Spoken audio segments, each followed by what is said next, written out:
الحمد لله رب العالمين والعاقبة للمتقين والصلاة والسلام على سيد الأنبياء والمرسلين وعلى آله وأصحابه أجمعين. أما بعد فأعوذ بالله من الشيطان الرجيم. بسم الله الرحمن الرحيم. محمد رسول الله والذين معه أشداء على الكفار رحماء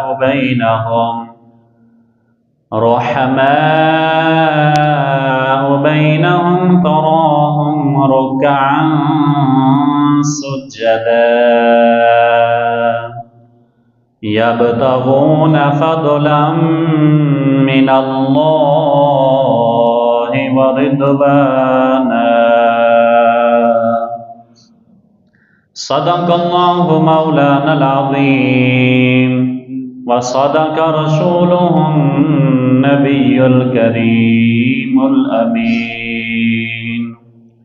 قال الله تبارك وتعالى في شان حبيبه مخبرا وآمرا: إن الله وملائكته يصلون على النبي يا أيها الذين آمنوا صلوا عليه وسلموا تسلیما. سب مل کے پڑھ لو: الصلاۃ والسلام علیک یا سیدی یا رسول اللہ وعلی آلک وصحابک یا سیدی یا حبیب اللہ. الصلاۃ والسلام علیک یا سیدی یا رسول اللہ وعلی آلک وصحابک یا سیدی یا حبیب اللہ. اللہ رب العزت کی حمد و ثنا کے بعد تاجدار انبیاء حبیب کبریا شافی روز جزا احمد مجتبیٰ جناب سید محمد مصطفیٰ صلی اللہ تعالی علیہ وآلہ وسلم کی بارگاہ میں درود و سلام کا نذرانہ پیش کرنے کے بعد میرے نہایت ہی واجب الاحترام معزز سامعین کرام، السلام علیکم ورحمۃ اللہ وبرکاتہ. آج کا خطبہ جمعۃ المبارک نبی کریم صلی اللہ تعالی علیہ وآلہ وسلم کے خلفاء میں سے حضرت سیدنا عمر بن خطاب رضی اللہ تعالیٰ عنہ کی سیرت کے چند گوشے آپ احباب کی گوش گزار کرنے ہیں. اللہ عمل کی توفیق عطا فرمائے. اللہ رب العزت نے اپنے محبوب علیہ السلام کے چار یار بالخصوص حضرت عمر بن خطاب، پہلے نمبر پہ حضرت سیدنا ابوبکر صدیق رضی اللہ تعالیٰ عنہ، دوسرے نمبر پر حضرت سیدنا عمر بن خطاب رضی اللہ تعالیٰ عنہ، تیسرے پر حضرت سیدنا عثمان غنی رضی اللہ تعالیٰ عنہ، چوتھے نمبر پر حضرت مولا علی شیر خدا حیدر کرار رضی اللہ تعالیٰ عنہ. ان کی شان میں رب تعالیٰ نے قرآن کے اندر آیات کو بھی نازل فرمایا، اور یہ شخصیات اللہ کی نظر میں اور اس کے محبوب کی نظر میں اس قدر عظمت والی ہیں کہ جب ان میں سے کسی نے نبی کریم صلی اللہ تعالیٰ علیہ وسلم کو کسی کام کے حوالے سے رائے دی کہ یا رسول اللہ یہ کام ایسا ہو جائے تو رب ان کی رائے کو اتنا پسند فرماتا کہ قرآن کے اندر آیت کو نازل فرما دیتا، اور رب تعالیٰ نے ایک آیت کے اندر ان چاروں کا ذکر فرمایا۔ سب سے پہلے فرمایا محمد الرسول اللہ، محمد اللہ کے رسول ہیں، اور پھر فرمایا اور وہ جو ان کے ساتھ ہیں، والذین معہ، وہ جو ان کے ساتھ ہیں، اس سے مراد حضرت سیدنا ابو بکر صدیق رضی اللہ تعالیٰ عنہ کی ذات ببرکات ہے۔ پھر فرمایا اشداء علی الکفار، جو کافروں پر بڑے سخت ہیں، بڑے بھاری ہیں، ان سے مراد حضرت عمر بن خطاب رضی اللہ تعالیٰ عنہ کی ذات ہے۔ پھر فرمایا رحماء بینہم، آپس میں بڑے رحم دل ہیں، اس سے مراد حضرت عثمان غنی رضی اللہ تعالیٰ عنہ ہے۔ پھر فرمایا تراہم رکعا سجدا، کبھی وہ اللہ کی بارگاہ میں رکوع کرتے ہیں، کبھی سجدے کرتے ہیں۔ فرمایا اس سے مراد مولا علی حیدر کرار رضی اللہ تعالیٰ عنہ کی ذات ببرکات ہے۔ اور یبتغون، وہ تلاش کرتے ہیں، فضلا من اللہ، اللہ کا فضل، ورضوانا، اور اللہ کی چاہت کو۔ ان آیت کے اندر رب تعالیٰ نے اپنے محبوب کا بھی ذکر فرمایا، چاروں یاروں کا بھی ذکر فرمایا۔ فرمایا اشداء علی الکفار، جو کافروں پر بڑے بھاری ہیں، وہ حضرت سیدنا عمر بن خطاب رضی اللہ تعالیٰ عنہ کی ذات ببرکات ہے۔ ان کو اللہ تعالیٰ نے یہ شان بخشی ہے، انہوں نے جناب دین اسلام کا پودے کو ایسا پانی لگایا کہ دنیا میں اسلام پھیل گیا، اور امیر المومنین حضرت عمر فاروق رضی اللہ تعالیٰ عنہ کے زمانہ میں خلافت میں اللہ کے زمین اور عدل و انصاف سے بھر گئی تھی۔ جب آپ کا زمانہ آیا، اس قدر ہوا کہ زمین بھی اور اس کے بعد جو کچھ زمین میں ہے سب کچھ انصاف پذیر تھی۔ کس قدر؟ ایک روایت میں یوں ملتا ہے کہ حضرت عمر بن خطاب رضی اللہ تعالیٰ عنہ کے زمانہ میں کسی عورت کا تیل زمین پر گرا، اب کچی زمین تھی، اس نے تیل پی لیا، تو حضرت عمر نے پوچھا کیا ہوا؟ تو مائی کہنے لگی میں جا رہی تھی تو تیل گرا اور زمین نے پی لیا۔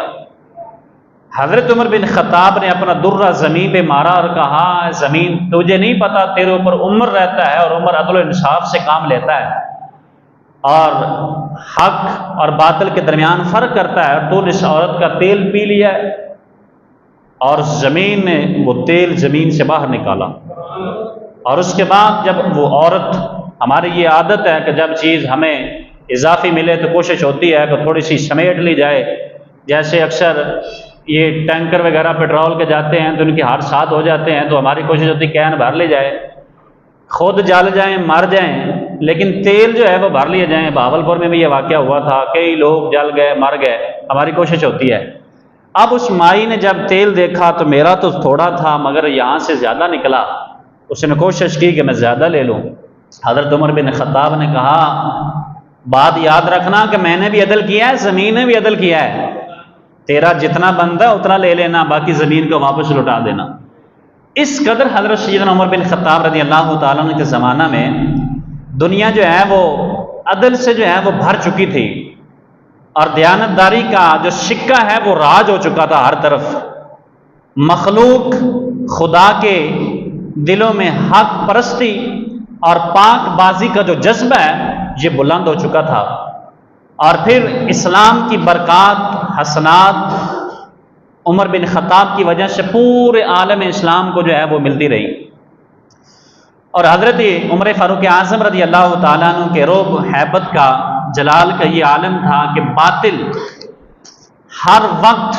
عمر کے نام سے ڈرتا تھا اور لرزتا تھا، اور بڑے بڑے حاکم اور سلطنوں کے مالک عمر بن خطاب کا جب نام سنتے تھے تو ان کی ٹانگیں جو ہیں وہ کانپتی تھی۔ اس قدر رب تعالیٰ نے آپ کی شخصیت کے اندر ایک رعب رکھا تھا، اور وہ عمر فاروق جن کو محبوب خدا رسول اللہ صلی اللہ تعالی وسلم نے اپنے رحمان الرحیم رب تعالیٰ کی بارگاہ میں دامن پھیلا کر دعائیں مانگی، یا اللہ مجھے عمر عطا فرما۔ یہ دو تھے، ایک کا نام عمر تھا، ایک کا نام عمر تھا۔ عمر سے مراد ابو جہل تھا اور عمر سے مراد حضرت عمر فاروق تھے۔ نبی کریم صلی اللہ تعالی وسلم جب بھی ان دونوں کو دیکھتے تھے، چونکہ یہ کفار مکہ میں یہ دونوں سردار تھے اور بڑی ان کی سرداری جو ہے وہ چمکتی تھی، لوگ ان کے پیچھے چلتے تھے، تو جس طرف سردار کا رخ ہو قوم بھی اسی طرف ہوتی ہے۔ اس وقت حضور نے اللہ کی بارگاہ میں عرض کی، باری تعالیٰ اسلام کو اگر عزت عطا فرمانی ہے تو ان دونوں میں سے کسی ایک کو اسلام کی دولت سے نواز دے۔ تو رب العالمین نے اپنے محبوب علیہ الصلوۃ والسلام کی دعا کو قبول فرمایا، اور حضور نے دعا کیا فرمائی؟ اللہم اعز الاسلام بعمر بن الخطاب خاصہ۔ حضور ارشاد فرماتے ہیں اللہ کی بارگاہ میں، یا اللہ عمر بن خطاب کو مسلمان بنا کر اسلام کو عزت عطا فرما، یعنی عمر کو اسلام کی دولت عطا فرما، وہ کفر کو چھوڑ دیں اور دائرہ اسلام میں داخل ہو جائیں۔ اور فرمایا کہ اسلام کو عزت عطا فرما، ہم اسلام میں داخل ہوں تو عزت دار ہوتے ہیں۔ محبوب نے فرمایا کہ یا اللہ عمر کو اسلام میں داخل فرما اور اسلام کو عزت دار بنا دے۔ اور حضرت عمر بن خطاب رضی اللہ تعالی عنہ، آپ کا نام عمر ہے اور آپ کی کنیت ابو حفص ہے اور آپ کا لقب فاروق اعظم ہے، اور آپ کا شجرہ نسب نبی کریم صلی اللہ تعالی وسلم کی 8ویں پشت سے جا کر جو ہے حضرت عمر کا سلسلہ نسب میرے آقا کریم صلی اللہ تعالی وسلم سے جا کر ملتا ہے۔ تو گرامی قدر حضرات، اسلام کی بڑھتی ہوئی طاقت اور قوت کو دیکھ کر کفار مشرکین بڑے پریشان تھے کہ یہ ہمارے ساتھ ہو کیا رہا ہے۔ ایک دن ابو جہل نے سارے کفار کو اکٹھا کیا اور ان سے میٹنگ کی، کہا جب تک کسی چیز کی جڑیں نہ کاٹی جائیں تب تک وہ شاخیں ختم نہیں ہوتی، شاخیں کاٹتے رہیں مگر وہ جڑ نہ ختم ہو تو وہ شاخیں نکلتی رہتی ہیں۔ ہم آئے دن کبھی بلال کو مارتے ہیں، کبھی امیہ کو مارتے ہیں، کبھی کسی کو مارتے ہیں، تو لہٰذا کیوں نہ ہو کہ ہم اس جڑ کو ہی کاٹ دیں۔ سارے کفار وہاں اکٹھے ہوئے تو ابو جہل نے یہ مشورہ دیا، میں یہ اعلان کرتا ہوں کہ جو محمد صلی اللہ تعالیٰ علیہ وآلہ وسلم کو معاذ اللہ قتل کر کے لائے تو میں اسے 100 اونٹ بطور انعام ادا کروں گا، اور کہا کہ میں 40,000 دینار بھی اس کو دوں گا۔ حضرت عمر بن خطاب رضی اللہ تعالیٰ عنہ اپنے زمانہ کے جوان تھے اور کفر ان کے نام پہ ناز کرتا تھا کہ ہمارے درمیان عمر ہیں۔ حضرت عمر بن خطاب نے کہا یہ کام میں کروں گا، میں معاذ اللہ محمد صلی اللہ علیہ وسلم کو قتل کروں گا۔ تلوار اٹھائی اور اپنے گھر سے نکلے تو گرامی قدر حضرات، راستے میں حضور کے ایک صحابی جن کا نام تھا نعیم بن عبداللہ، ان سے ملاقات ہوئی۔ کہا کہ آج تمہارے تیور بدلے ہوئے، خیریت ہے، کہاں جا رہے ہو؟ کہا کہ آج میں محمد کو قتل کرنے کے ارادے سے گھر سے نکلا ہوں، آج میں نے اسے قتل کر کے آنا ہے۔ حضرت نعیم بن عبداللہ کہنے لگے محمد کو قتل کرنے سے پہلے اپنے گھر کی خبر لیں کہ تمہارے گھر کا کیا حال ہے۔ کہتے ہیں کیا ہوا؟ کہا تیری بہن اور تیرا بہنوئی دونوں دائرہ اسلام کے اندر داخل ہو گئے ہیں۔ حضرت عمر بن خطاب نے کہا یہ کیسے ہو سکتا ہے کہ میری اجازت کے بغیر انہوں نے اپنا دین تبدیل کر لیا ہے۔ اس وقت حضرت سیدنا عمر بن خطاب تلوار لیے حضور کی طرف جا رہے تھے، اپنے بہن کی گھر کی طرف جو ہے وہ رخ موڑا اور آگے گئے تو جب گھر کے قریب پہنچے تو اندر سے قرآن پڑھنے کی آواز آ رہی تھی، طٰہٰ مَا أَنزَلْنَا عَلَيْكَ الْقُرْآنَ إِلَّا لِتَشْقَىٰ، قرآن پڑھنے کی اندر سے آواز آ رہی۔ تو حضرت عمر بن خطاب نے جب قرآن کی آواز سنی تو آواز ماری، آپ کے بہنوئی جو وہ چھپ گئے اور آپ کی بہن سامنے آئی۔ کہا کہ یہ کیا کر رہے ہیں؟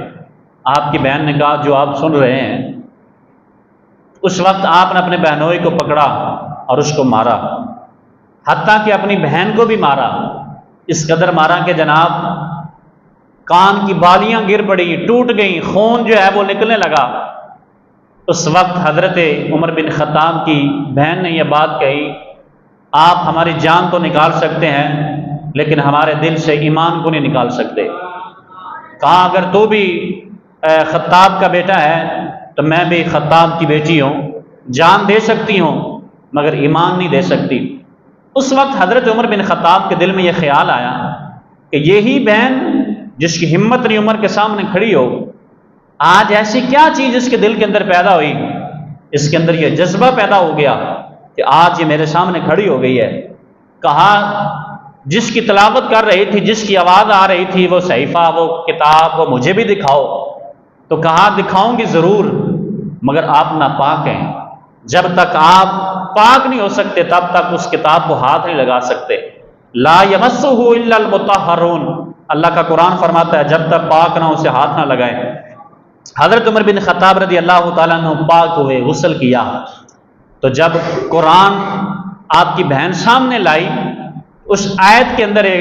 سورت کے اندر ایک آیت تھی، اننی انا اللہ لا الہ الا انا فاعبدنی واقم الصلاۃ لذکری، جس کا ترجمہ یہ بنتا ہے بے شک میں اللہ ہوں۔ اس قرآن کے اندر تھا سورہ طٰہٰ کے اندر، بے شک میں اللہ ہوں، میرے علاوہ کوئی معبود نہیں ہے، اور میری عبادت کی جائے اور میری یاد کے لیے نماز قائم کی جائے۔ حضرت عمر بن خطاب رضی اللہ تعالیٰ عنہ جب یہ آیت سنی تو آپ کی دل کی دنیا مزید بدل گئی۔ اصل میں راز کچھ اور تھا۔ میرے آقا صلی اللہ تعالیٰ علیہ وسلم اپنے رب سے جو دعا کی تھی، یا اللہ مجھے عمر عطا فرما، تو رب تعالیٰ نے آپ کی دعا کو قبول فرما لیا، اور ایک بہانہ، ایک وسیلہ بنتا نا، عمر بن خطاب کا چلتے ہوئے آئے اور اپنے بہن اور بھائیوں سے کہا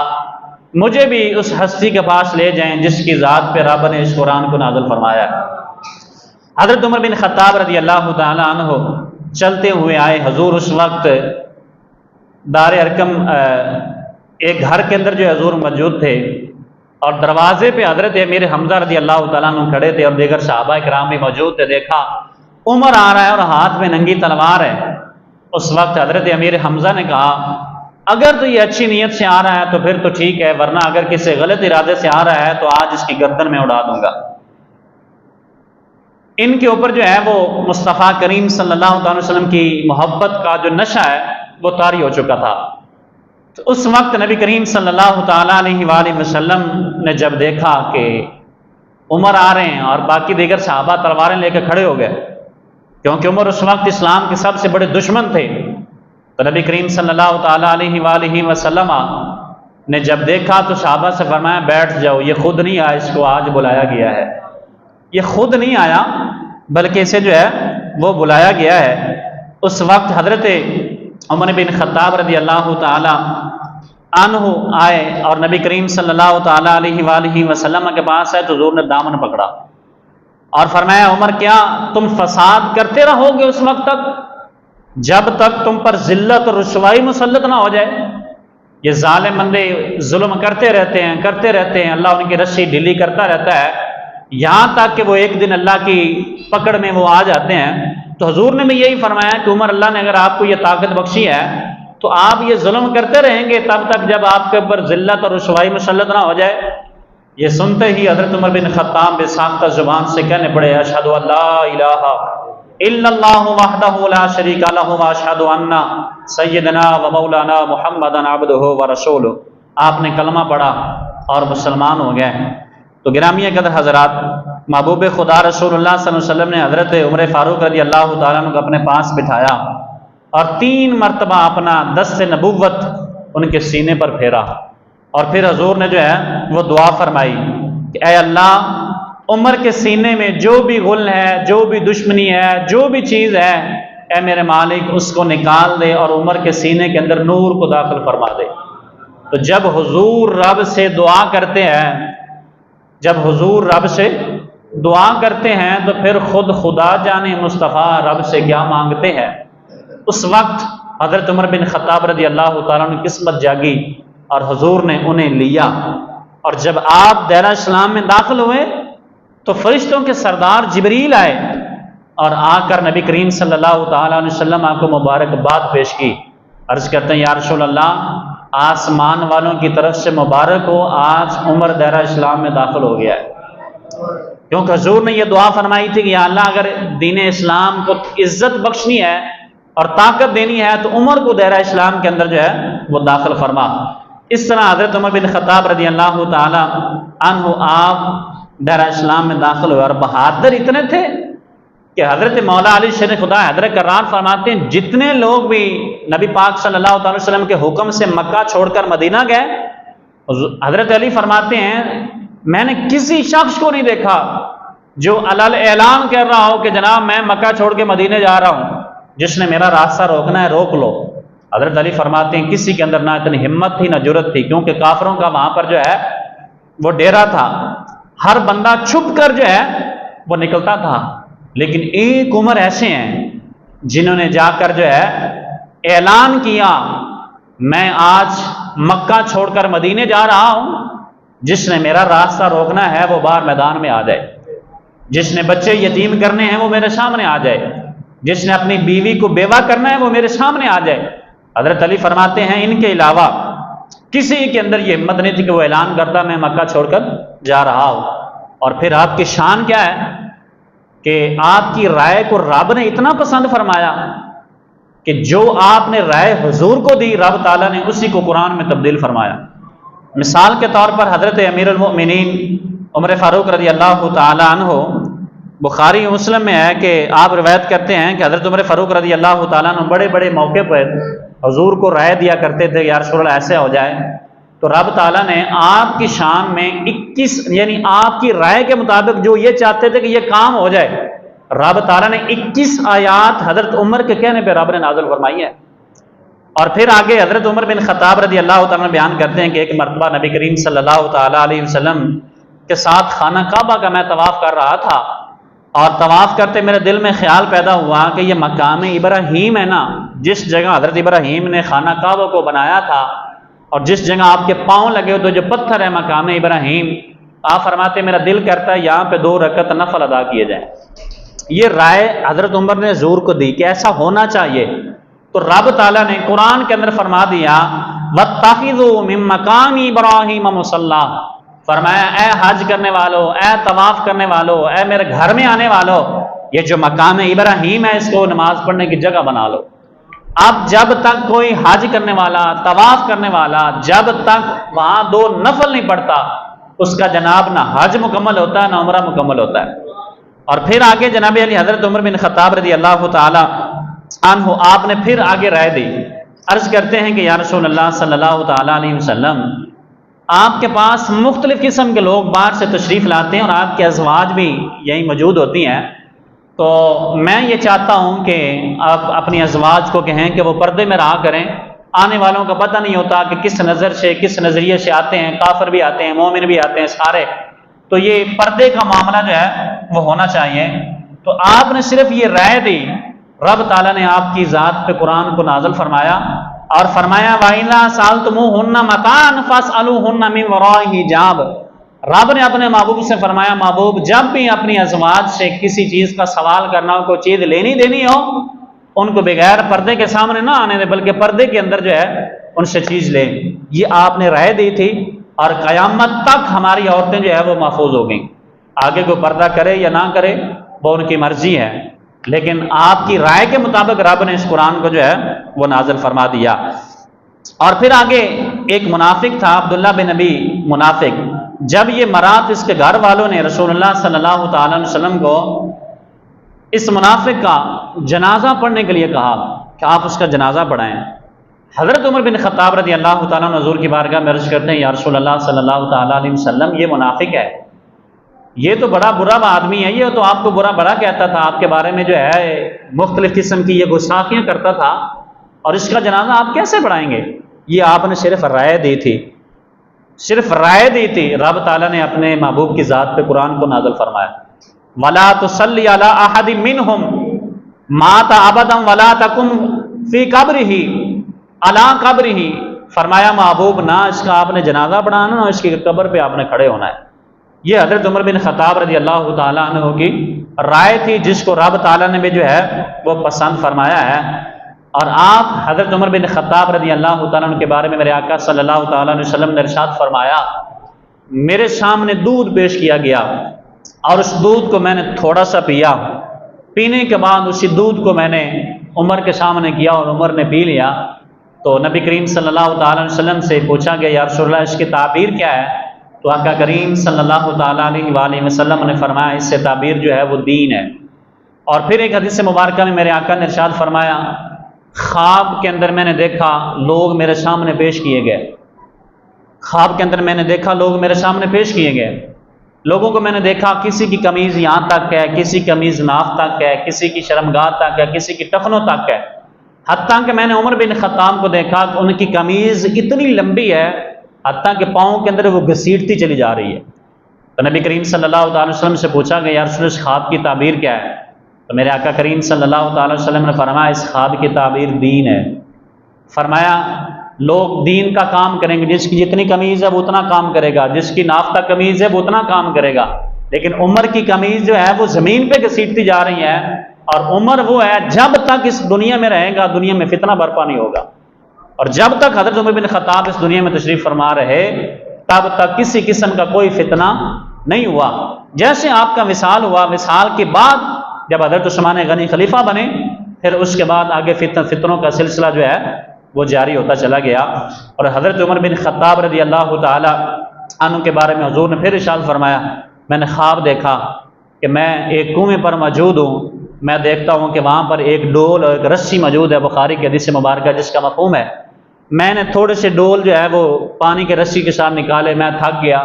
پھر ابو بکر آئے، انہوں نے جناب وہ ڈول کے ساتھ رسی کے ساتھ پانی کھینچتے رہے، انہوں نے کچھ ڈول نکالے، پھر وہ تھک گئے، اس کے بعد میں نے دیکھا کہ جناب عمر بن خطاب آئے ہیں اور وہ جناب جوان کی طرف ڈول پہ ڈول نکالی جا رہے ہیں، ڈول پہ ڈول نکالی جا رہے ہیں۔ تو نبی کریم صلی اللہ تعالی وسلم سے پوچھا کہ یا رسول اللہ اس خواب کی تعبیر کیا ہے؟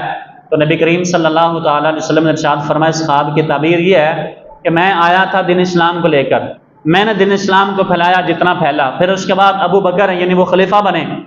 ان کے اندر جتنی ہمت تھی انہوں نے اتنے ڈول نکالا یعنی اتنا دین اسلام کو پھیلایا، مگر جو عمر ہیں ان کے جب حکومت آئے گی اس وقت دین اسلام دور دور تک پھیل جائے گا، اور آپ کے ظاہری آیات مبارکہ میں بے شمار علاقہ جات حضرت عمر بن خطاب کے زمانہ میں جو ہے وہ فتح ہوئے اور وہاں دین اسلام جو ہے وہ پہنچا۔ اور کافر کہتے ہیں کہ اگر عمر بن خطاب تھوڑی دیر کے لیے اور زندہ رہتے تو پوری دنیا کے اندر دین اسلام جو ہے وہ پھیل جاتا، یا پھر یہ کہتے ہیں کہ عمر جیسا کوئی شخص اور آ جاتا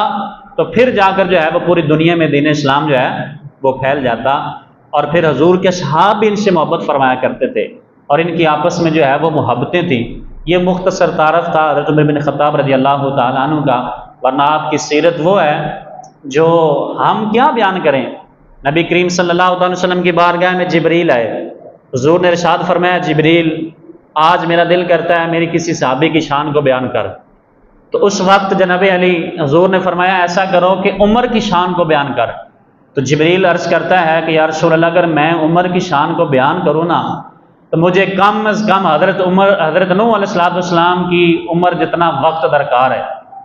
یعنی تقریباً 1000 سال کا مجھے وقت چاہیے کہ میں عمر کی شان کو بیان کروں،